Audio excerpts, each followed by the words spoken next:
para a pessoa que está do seu lado, receba mansidão. Seja manso. Seja livre. Receba mansidão. Em nome de Jesus. Receba mansidão. Por que ficar ansioso? A gente pode fazer 1 centímetro ser acrescentado à nossa estatura? Não. A gente pode fazer nascer cabelo na nossa cabeça? Isso aí não é recado. Isso não é recado indireto para ninguém, não. É só uma constatação da realidade. Então, para que se angustiar?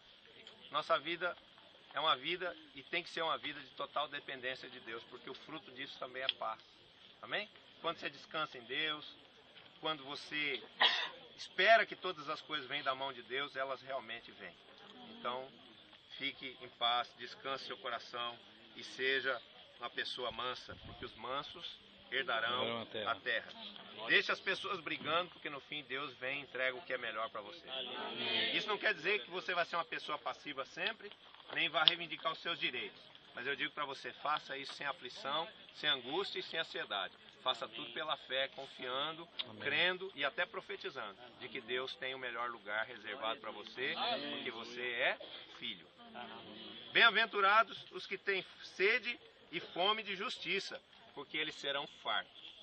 A realidade dessa vida aqui, desse mundo, nos faz pensar que às vezes existe injustiça, que às vezes o mal prevalece. Mas isso é só a aparência deste mundo, porque na verdade existe uma frase que diz que Deus executa juízo e justiça na terra. Amém? E o que representa isso? De que embora pareça que às vezes o mal prevaleça, o perverso prevaleça, a perversidade, a maldade, o êxito dos perversos, a Bíblia diz no Salmo de número 37 que ele é temporário. Amém? Pode parecer que o mal está prevalecendo por um tempo, mas Deus só está preparando o cenário para você triunfar em vitória sobre todo o mal daqui a pouco. Então, se hoje estão te afligindo, se hoje estão te perseguindo, se hoje estão te oprimindo,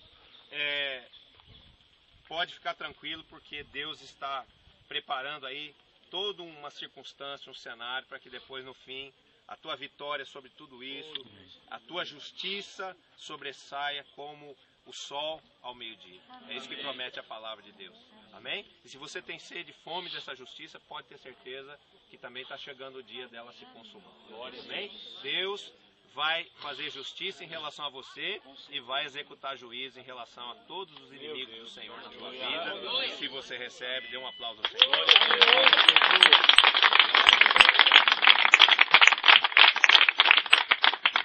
O Senhor é a nossa justiça, amém? Bem-aventurados os misericordiosos, porque eles alcançarão misericórdia. Nós, na vida da Igreja El Shaddai, estamos vivendo um ano chamado o ano da compaixão. O ano da misericórdia de Deus na nossa vida, o ano dessa misericórdia que Deus tem derramado sobre nós, fluir sobre a vida de outros.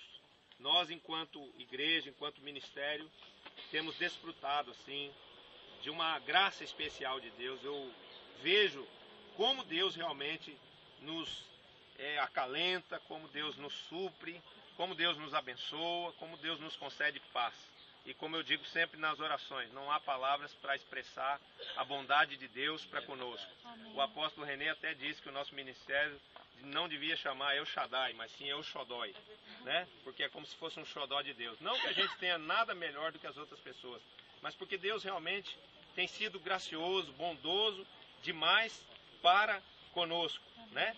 E qual é a virtude que Deus espera encontrar em nós? Nós darmos de graça isso que nós temos recebido de graça. Se nós temos sido tão abençoados, se nós temos vivido um contexto de tanta paz, se nós temos recebido tanto amor e tanta bênção da parte de Deus, nós não podemos ser egoístas. E nós precisamos o quê? Compartilhar essa misericórdia de Deus que está sobre nós com outros. Amém? Nós precisamos saber aquilo que foi dito para nós ontem lá no Jardim do Túmulo. Que Jesus nos vivificou, mas Ele fez de nós instrumentos de vivificação de outros. Amém?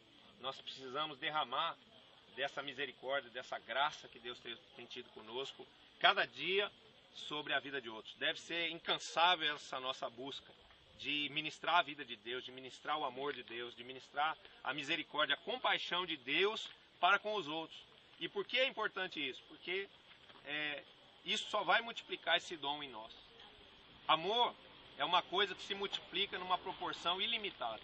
Quanto mais você der amor para as pessoas, mais amor de Deus você vai ter, mais amor você vai receber da parte do Senhor multiplicado. Então, que Deus conceda a nós essa bem-aventurança de um coração misericordioso. Por quê? Porque quando você é misericordioso com alguém, você alcança misericórdia. Quando você ama, você é amado. Quando você ajuda, você é ajudado. Né? Então, que essa expressão de amor, de compaixão, ela possa existir no nosso espírito, nas nossas palavras, mas principalmente nas nossas atitudes, para que uma multidão inumerável ela seja alcançada em nome de Jesus. Bem-aventurados os limpos de coração, porque estes verão a Deus. O Senhor diz que para nós vermos a Deus, para nós podermos estar face a face com o nosso Criador, eu não sei se você já parou para pensar nisso, mas que um dia você vai poder ter o privilégio, a honra, a alegria, um momento de exultação de você ver o rosto do teu Salvador, né? De você ver o rosto de Jesus, você poder ver a face, a glória daquele que deu a vida por você um dia aqui nesse mundo. Então, ele está dizendo que isso é fruto de um coração limpo. E a gente pode pedir para Deus limpar o nosso coração. Do quê? De todo sentimento maligno, como por exemplo, desejo de vingança, ódio, amargura, rancor. A Bíblia diz que um coração amargurado impede a ação do Espírito Santo, né? Jesus passou num lugar e viu que havia ali uma figueira e ele amaldiçoou aquela figueira. E ele amaldiçoou aquela figueira e disse: nunca mais nasça fruto de ti. Foi à frente com seus discípulos. Quando ele vinha voltando no dia seguinte, os discípulos perceberam que aquela árvore que estava no caminho, era um lugar estratégico, uma cena que eles assistiram, estava completamente seca, do alto até a raiz. E eles disseram: mestre, a figueira que o senhor amaldiçoou ontem está completamente seca. E Jesus disse para eles: esse é o poder da fé. A fé pode trazer vida e a fé pode trazer morte.